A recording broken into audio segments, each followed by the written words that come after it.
নমস্কার বন্ধুরা, আমাদের চ্যানেলে আপনাদেরকে অনেক অনেক স্বাগত। প্রত্যেক দিন প্রচুর প্রচুর মানুষ কিন্তু আমাদের এই চ্যানেলের সঙ্গে কিন্তু জুড়ছেন এবং আপনারা অবশ্যই যে আমাকে ভালোবাসাটা দিচ্ছেন তার জন্য অসংখ্য অসংখ্য কিন্তু ধন্যবাদ। এই রকম আমাদের সঙ্গে থাকুন এবং নতুন হলে আপনার কাছে এই ভিডিওটি যদি প্রথমবার পৌঁছায় অবশ্যই কিন্তু আমাদের চ্যানেলটিকে সাবস্ক্রাইব করে কিন্তু সঙ্গে থাকবেন। আমরা এই চ্যানেলের মধ্যে কিন্তু মিউচুয়াল ফান্ডস, স্টক মার্কেট এবং শেয়ার মার্কেট সংক্রান্ত অনেক অনেক ইনফরমেশনস এবং ইনফরমেটিভ ভিডিও দেওয়ার কিন্তু চেষ্টা করি। তো আজকের ভিডিওতে যে বিষয়টাকে নিয়ে কথা বলতে এসেছি প্রচণ্ড কিন্তু ইম্পর্ট্যান্ট এবং অলরেডি একটা ঘটনা কিন্তু ঘটতে চলেছে এবং সেটা হচ্ছে কি রেসিপ্রোকাল টাইপ এবং এপ্রিল মাসে মার্কেট ক্র্যাশ। এই বিষয়টাকে নিয়ে আমি সেপারেট একটা ডিটেলসে কিন্তু ভিডিও করছি, হয়তো একটু পরেই হয়তো আসবে, আপনারা সেই ভিডিওটি অবশ্যই কিন্তু চেক আউট করবেন। বাট এই ভিডিওর মধ্যে যে বিষয়টাকে নিয়ে কথা বলতে এসেছি সেটা হচ্ছে কি এখন মার্কেটের যা সিনারিও রয়েছে সেটা কি সত্যি বলতে কোনো স্টকস বা কোনো শেয়ার বা কোনো মিউচুয়াল ফান্ড কেনার সঠিক সময়, এবং তার সঙ্গে সঙ্গে বর্তমানে যে মার্কেট, যে একটা ভোলাটাইল একটা মার্কেট আমরা দেখতে পাচ্ছি, কোনো সময় পড়ছে আবার মার্কেট উঠছে, আবার মার্কেট পড়ছে আবার মার্কেট উঠছে, এই সময় আমরা কি ইনভেস্টমেন্টটা করতে পারি? এই এবং তার সঙ্গে সঙ্গে কিন্তু এফআইআই এবং ডিআই এখন কীরকম কি পারচেস বাই করছে, এবং তার সঙ্গে সঙ্গে আমাদের ইউএসের মার্কেট এবং আমাদের যে গ্লোবাল যে ইকোনমি সেই মার্কেটের এখন কি অবস্থা রয়েছে, এবং তার সঙ্গে সঙ্গে ডলার এবং আইএনআরের যে রেশিওটা সেইটা এখন কোন অবস্থাতে রয়েছে, সেই সমস্ত বিষয় কিন্তু এই ভিডিওর মধ্যে আমি আলোচনা করব। তো ভিডিওটি শুরু করা যাক। সো প্রথমেই আমরা দেখি যদি মার্কেট গত 8 দিন ধরে কিন্তু বেশ ভালো কিন্তু বেড়েছে এবং তারপরে আমরা ছোট্ট একটা কিন্তু কারেকশনস দেখতে পেয়েছি, খুবই সিম্পল একটা কারেকশনস। এবং সেটা হয় মার্কেট যখন টানা 8 থেকে 9 দিন বাড়ে, মার্কেট তারপরে তো মানে একটুখানি পড়বে, এটা খুবই ন্যাচারাল একটা বিষয়। এবারে বিষয়টা মার্কেট দেখুন একদম সোজা সোজা স্ট্রেট লাইনে কিন্তু মার্কেট বাউন্স ব্যাক করে না, মার্কেট এরকম আপ ডাউন হয়ে কিন্তু বাউন্স ব্যাক করে। মানে আমরা মার্কেট যখন পড়ে তখন লিফটের মতো কিন্তু পড়ে, মানে এক ধাক্কায় জাস্ট পড়ে যাবে, কিন্তু মার্কেট যখন ওঠে সিঁড়ি ভেঙে গিয়ে কিন্তু ওঠে এবং সিঁড়িতে যেমন একটা ধাপ হয় তারপরে আমরা আবার একটা ধাপ দিই, তো এইরকম সিঁড়ি ভেঙে কিন্তু মার্কেট ওঠে এবং কোথাও গিয়ে এই বিষয়টা এখন কিন্তু কোথাও গিয়ে হচ্ছে। এবং মার্কেট এবং নিফটি 50 এবং সেন্সেক্স যে অবস্থাতে এখন রয়েছে সেই অবস্থাতে আমার মনে হয় যে একটা পারফেক্ট বাইং টাইম।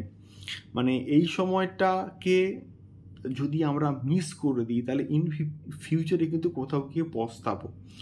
তাই কারণটা হচ্ছে মার্কেট এখন পুরোপুরি যে আন্ডার ভ্যালুড তা কিন্তু নয়, মার্কেট মোটামুটি এখন ফেয়ার ভ্যালুড পজিশনে কিন্তু রয়েছে।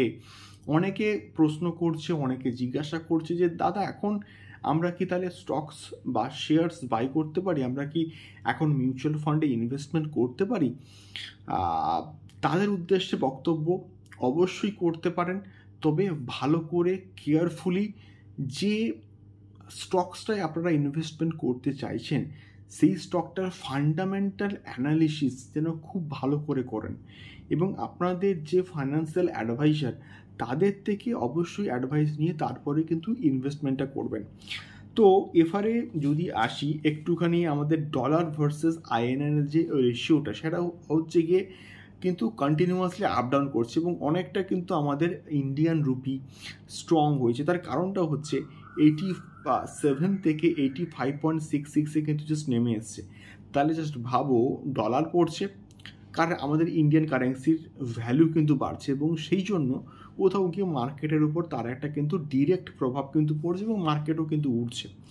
তৃতীয়ত হচ্ছে এফআইআই এবং ডিআই কন্টিনিউয়াসলি কিন্তু এবার বাই করা শুরু করেছে। এফআইআই যেখানে প্রায় 31,783 কোটি টাকার বাই করেছে, সেখানে মাত্র 20,672 কোটি টাকা কিন্তু মাঠে সেল করেছে। এবং এটা বহুদিন পর আমরা কিন্তু কোথাও গিয়ে দেখতে পেয়েছি যে এফআইআই এত পরিমাণে বাই করছে। এবং ডিআই ক্ষেত্রেও কিন্তু সেম, ডিআই যেমন 0.853 crores, অর্থাৎ 39 প্রায় 40,000 ক্রোর্সের মতো কিন্তু বাই করেছে এবং সেল করেছে প্রায় 37,335 কোটি টাকার মতন। এবং এই সমস্ত ডেটা কিন্তু পাবলিকলি অ্যাভেলেবেল আছে, মানি কন্ট্রোলে আছে, এনএসসির অফিসিয়াল সাইটেও কিন্তু অ্যাভেলেবেল আছে, আপনারা অবশ্যই গিয়ে কিন্তু চেক আউট করতে পারেন।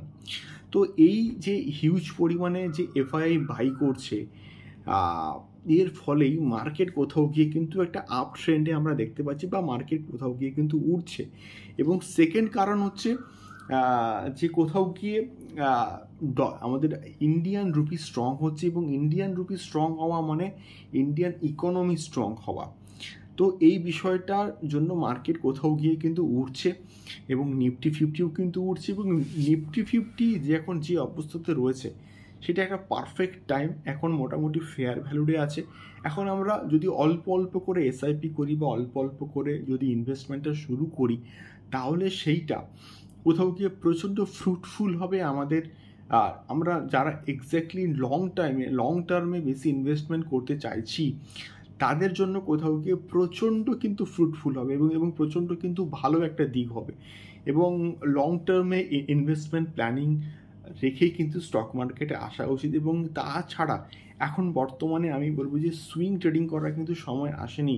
মার্কেট কখন পড়ে যাবে, মার্কেট কখন বাড়বে, আমরা কিন্তু কেউই জানি না। একটা এপ্রিল মাসে একটা সম্ভাবনা আছে মার্কেট ক্র্যাশ হওয়ার, মানে ইন দ্য সেন্স কারেকশনস হওয়ার। তো সেক্ষেত্রে দেখা যাক কী হয়। ডোনাল্ড ট্রাম্প রেসিপ্রোকাল ট্যারিফটা আমাদের ইন্ডিয়ার উপরে অ্যাপ্লাই করে কিনা, এই সমস্ত কিছুর উপরে কিন্তু সব কিছু ডিপেন্ড করছে। তো এখন মার্কেট বর্তমানে কিন্তু একটা ভালো পজিশনে আছে, আস্তে আস্তে বাউন্স ব্যাক করছে, এটা একটা ভালো দিক। এবং তার সঙ্গে সঙ্গে নিফটি ফিফটি কিন্তু একটা সাপোর্ট লেভেলে কিন্তু রয়েছে, একটা সে সাপোর্ট নিচ্ছে। এবং আমরা রিটেল ইনভেস্টর যারা আছি তারাও কিন্তু মোটামুটি একটা সাহস পাচ্ছি এবারে, এবং স্টক মার্কেটের উপরে কোথাও গিয়ে কিন্তু একটা ভরসা বাড়ছে আরও। এবং যারা মিউচুয়াল ফান্ডে ইনভেস্টমেন্ট করছি তারা কিন্তু এসআইপিটাকে কন্টিনিউ করবে, এবং এখনও অবধি বলবো না যে লামসাম ইনভেস্টমেন্টটা করার সময় এসে। এবং এপ্রিল মাসে কী হয় দেখা যাক, মার্কেট যদি আরও একবার কারেকশনস হয় 3 থেকে 4%, তাহলে আমি বলবো যে তখন কিন্তু লামসাম করার একটা সঠিক সময় এসছে। বাট এখন এসআইপিটাকে কন্টিনিউ করাটা ভালো বলে আমি অ্যাটলিস্ট মনে করি। সো এটাই ছিল আজকের ভিডিও। আপনাদের ফিডব্যাক জানাবেন কমেন্ট বক্সে কমেন্ট করে। আর কোনো রকম স্টক মার্কেটে বা শেয়ার মার্কেটে বা মিউচুয়াল ফান্ডে ইনভেস্টমেন্ট করার আগে অবশ্যই আপনারা ভালো করে রিসার্চ ওয়ার্ক করবেন, এবং আপনাদের ফাইন্যান্সিয়াল অ্যাডভাইজারের থেকে অ্যাডভাইস নিয়ে তারপরে কিন্তু ইনভেস্টমেন্টগুলো করবেন। This video is only for educational purpose. দেখা হচ্ছে পরবর্তী ভিডিওতে। টাটা।